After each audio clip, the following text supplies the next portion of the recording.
दोस्तों सारी one piece cover stories में से ये कवर स्टोरी ज़्यादा इंटरेस्टिंग है। एटलीस्ट मुझे तो लगी, क्योंकि हम सब जानते हैं कि ओडा बिना वजह कुछ नहीं करते। जो भी आर्क उन्होंने अब तक ड्रॉ किया है या जो भी कैरेक्टर उन्होंने इंट्रोड्यूस करवाया है, उसका कभी ना कभी कोई ना कोई स्टोरी के लिए किसी न किसी तरह से योगदान दिया है। अगर नहीं दिया तो हो सकता है कि आगे जाकर उस कैरेक्टर की वैल्यू बढ़ जाए और ओवरऑल स्टोरी में अपना योगदान दे। और मेरे सस्पिशंस एनोरू के कैरेक्टर को लेकर बहुत ही ज़्यादा है। I don't know why but मुझे ऐसी स्ट्रांग फीलिंग आ रही है कि आगे चलकर ये कैरेक्टर रिटर्न भी करेगा और इस कवर स्टोरी का आगे चलकर कुछ ना कुछ मतलब ज़रूर निकलेगा। अब क्या होगा ये तो अब ओडा ही डिसाइड करेंगे। बट मेरा काम यहाँ पर यह है कि मैं आप सबको ओडा की लिखी कवर स्टोरी से अवगत कराऊं। और इसके मोस्ट लाइकली चांसेस हैं कि इस कवर स्टोरी के बारे में आप सब लोग जानते होंगे। बट अगर नहीं जानते तो ये वीडियो देख लो। अगर जानते हैं तो फिर भी आप इस वीडियो को देखकर एंजॉय करो। तो चलो आओ यार, शुरू करते हैं।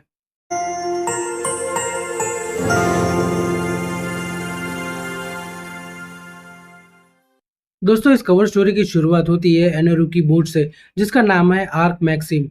और हमें दिखता है कि एनोरू अपनी बोट पर चांद की ओर बढ़ रहा है, क्योंकि उसे लगता है कि चांद फेरिस के रहने की जगह है, जिसे ओडा ने नाम दिया है फेरी वर्थ। वहां पहुंचते ही एनोरू अपने नए घर यानी चांद को एक्सप्लोर करने निकल पड़ता है। मगर घूमते घामते उसे कहीं एक बड़ा गड्ढा दिखता है, जिसे देखकर उसे लगता है कि यहाँ पर भी जीवन हो सकता है। दो आई एम नॉट श्योर कि एनोरू को चांद पर ऑक्सीजन कैसे मिल रहा है और कैसे वो सांस ले रहे हैं। बट एनीवेज, थोड़ी सी इन्वेस्टिगेशन और वहां पर थोड़ा और घूमने के बाद उसे वहां पर सोल्जर यूनिफॉर्म में अनकॉन्शियस पड़ा हुआ कोई मिलता है। मगर फिर न जाने ऐसा क्या होता है कि एनोरू बेचारे लाचार जीव पर अपनी लाइटनिंग से अटैक कर देता है। मगर फिर नेक्स्ट कवर से ही हमें पता चलता है कि वो सोल्जर असली इंसान नहीं है, बट वो एक मैकेनिकल लाइफ फॉर्म है। और एनरू ने जब उस पर हमला किया अपनी लाइटनिंग से, तब वो फुल्ली रिचार्ज हो गया, जिससे वो उठ खड़ा हुआ। और उठने के साथ ही उसे फुल रिचार्ज करने के लिए शुक्रिया अदा करते हुए अपनी सलामी पेश करता है और उसे अपना नाम बताता है। वो है फर्स्ट लेफ्टिनेंट स्पेसी। स्पेसी को पछतावा हो रहा है कि उसने मिड बैटल में अपने साथियों का हाथ छोड़ दिया। फिर वो एनोरू को उस जगह ले जाता है जहां उनकी लड़ाई चल रही थी। वहां पहुंचते ही अपने साथियों को ग्राउंड पर जख्मी हालत में पड़ा देख स्पेसी रोने लगता है और पीछे से एनोरू पूरा ड्रामा देख रहा होता है।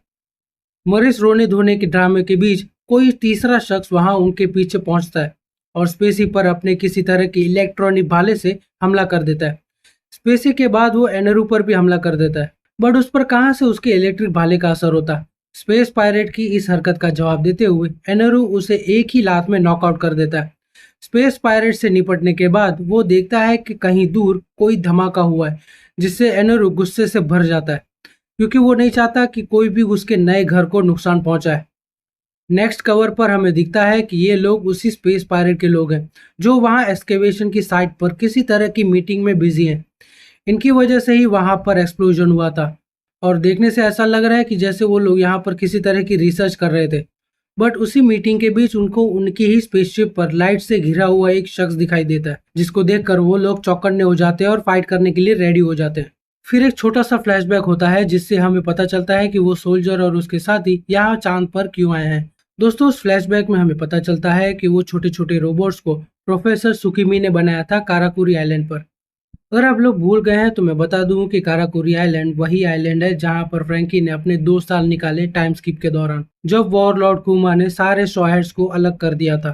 फिर नेक्स्ट कवर से हमें पता चलता है कि उस बूढ़े साइंटिस्ट प्रोफेसर सुकीमी ने सोल्जर जैसे ही 3 और रोबोट्स बनाए थे। बट एक दिन जब वो लोग आंगन में बैठकर डम्पलिंग्स खा रहे थे, तब वो देखते हैं कि सडनली चांद पर एक बहुत बड़ा धमाका होता है। वो एक्सप्लोजन इतना बड़ा था कि उसकी गूंज काराकुरी आइलैंड पर बैठे साइंटिस्ट और उसके चारों विंगलेस ऑटोमाटा को भी सुनाई देती है। दोस्तों विकी के मुताबिक ऑटोमाटा ऐसे रोबोट्स होते हैं जिनकी पर्सनैलिटीज और मैनर्स काफी हद तक नॉर्मल इंसानों जैसी होते हैं। चांद पर हुए उस अचानक धमाके की वजह से प्रोफेसर सुकीमी के गले में एक डंपलिंग फंस जाता है, जिससे चोकिंग की वजह से उनकी मौत हो जाती है। उसके बाद वो सारे ऑटोमाटा प्रोफेसर को एक प्रॉपर फ्यूनरल देते हैं और बॉलीवुड अंदाज में वो चारों प्रोफेसर की मौत का बदला लेने की कसम खाते हैं। और फिर अपनी कसम को और बदले को पूरा करने के लिए वो चारों रोबोट्स गुब्बारों की मदद से चांद पर जाने के लिए निकलते हैं। फिर वो लोग चांद पर पहुंचते हैं, जहां उनका सामना स्पेस पायरेट से होता है। ये जानते हुए भी कि वो लोग इनसे जीत नहीं पाएंगे, फिर भी वो चारों उनके कैप्टन का मुकाबला करते हैं और हार जाते हैं। और फिर प्रेजेंट डे में जब उस सोल्जर स्पेसी को होश आता है, तब वो देखता है कि एनरू और उन स्पेस पायरेट्स के बीच लड़ाई चल रही है, जिसमें ऑब्वियसली एनरू अपनी ताकत के जरिए उन्हें हराने में और उस पूरे एक्सकेवेशन साइट को बर्बाद करने में कामयाब हो जाता है। ये सब जब खत्म हो जाता है तो स्पेसी अपने साथियों को लेकर एनरू के पास जाता है और एनरू का शुक्रिया अदा करता है उनका बदला लेने के लिए। बट पूरी तरह से अननॉयड हो चुका एनरू उन रोबोट्स पर भी अटैक कर देता है। फिर नेक्स्ट कवर पेज पर हम देखते हैं कि जिस साइट को एनरू ने बर्बाद किया था वहां पर बहुत सारा रिसर्च का सामान पड़ा हुआ है, जहां पर वो लोग खुदाई कर रहे थे। एनरू वहां जाकर देखता है तो उसे सारे मलबे के बीच एक गुफा मिलती है और उस कवर पर लिखा हुआ है कि ये गुफा मून का बेसमेंट है। अंदर जाकर एनरू देखता है तो उसे पता चलता है कि उस गुफा के अंदर एक एंशियंट सिटी मौजूद है, जिसके आसपास अंधेरा छाया हुआ है। ये सब देखकर एनरू को चुल मचने लगती है और वो सिटी पर अपनी ताकत का इस्तेमाल करके अटैक कर देता है। मगर एनरू के अटैक करने से पूरी तरह पावरलेस हो चुकी सिटी और उसके अंदर बसे सैकड़ों ऑटोमाटा रिचार्ज होने लगते हैं और थोड़ी देर के बाद सोल्जर और उसके बाकी के साथी भी सही सलामत वहां पहुंच जाते हैं और वो सब मिलकर एनरू का फिर से शुक्रिया अदा करते हैं उन्हें फिर से उठाने के लिए। ये सब देखकर एनरू कंफ्यूज हो जाता है क्योंकि उसे समझ में नहीं आ रहा था कि यहाँ पर चल क्या रहा है। मगर फिर जब एनरू दीवारों पर बनाई गई पेंटिंग्स को देखता है तब उसे सब समझ में आ जाता है। दरअसल स्काइपियंस और शेल्डोरियंस जो एनरू के एंसेस्टर थे वो ओरिजिनली मून के ही रहने वाले थे और इन्हीं लोगों ने सबसे पहले ऑटोमाटा यानी इन छोटे छोटे रोबोट्स को इन्वेंट किया था। सारे रिसोर्सेज खत्म हो जाने के बाद स्काइपियंस और बाकी के लोग धरती पर आ गए थे और लिटरली यही वजह है कि स्काइपिया आज धरती पर एग्जिस्ट करता है और वहां पर रहने वालों के पास पंख क्यों है और उस एंशियंट सिटी का नाम है बिरका। फिर वो सारे ऑटोमाटा हमेशा एनरू के लिए लॉयल रहेंगे ऐसी कसम खाते हैं। इन सब से तंग हो चुका एनरू एक बार फिर अननोइंग फील करता है। ये सब एनरू को पसंद नहीं आता बट काफी सोच विचार करने के बाद वो राजी हो जाता है क्योंकि उसे जो चाहिए था वो उसे पहले ही मिल चुका है चांद पर और ऊपर से उसे सैकड़ों की तादाद में लॉयल सबॉर्डिनेट्स भी मिल गए थे। फिर उसे क्या चाहिए? फिर लास्ट कवर पेज पर हमें दिखता है कि इसी के साथ एनरू की आर्मी का जन्म होता है और इसी के साथ इस कवर स्टोरी का भी दी एंड होता है। दोस्तों अगर आपको ये वीडियो पसंद आई हो तो लाइक कर देना, नहीं पसंद आए तो डिसलाइक कर देना यार, चलेगा। बट अगर आप मेरे चैनल पर नए हैं और ऐसी वीडियोस बार बार देखना चाहते हैं तो मेरे चैनल को सब्सक्राइब कर देना क्योंकि मैं कवर स्टोरीज के साथ साथ अलग अलग एनिमेस की मांगा एक्सप्लेनेशन और फैन थियरीज भी लाता रहता हूँ। अगर आपके पास कोई रिक्वेस्ट है नेक्स्ट वीडियो के लिए या कोई सजेशन है तो नीचे कमेंट कर देना, मैं पढ़ लूंगा।